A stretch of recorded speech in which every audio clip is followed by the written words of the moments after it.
How does your connection to Yiddish and Yiddish culture fit into your broader sense of Jewish identity?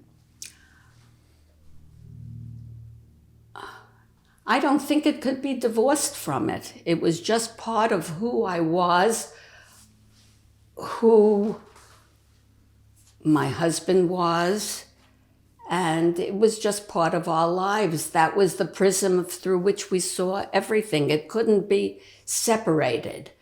And when we attended functions that related to our background with the shulas, fundraising,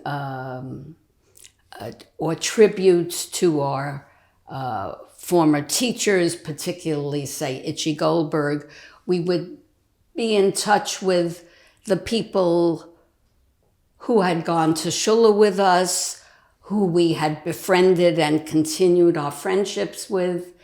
And there was one particular time when we were sitting around the table at the banquet and somebody suggested, gee, wouldn't it be good if we would get together and read Yiddish together so that we don't become rusty?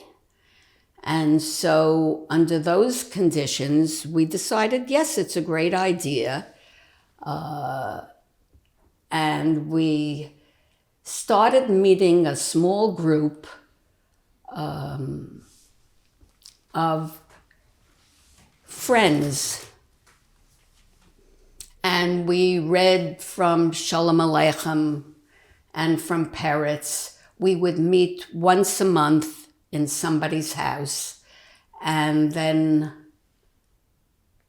the circle broadened. We started out with about 4 or 5 people, and gradually it became a dozen. It expanded, and we continued that for, perhaps more than 15 years. At this point, we've lost a goodly number of members, and it's become more difficult for many of us, and we are included in that, to travel to the different homes. We don't drive as much as we did, and they are geographically difficult to go to.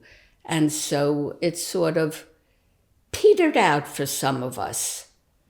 And I think that last year was the last year that we attended one of the sessions, but it was gratifying all the years that we went.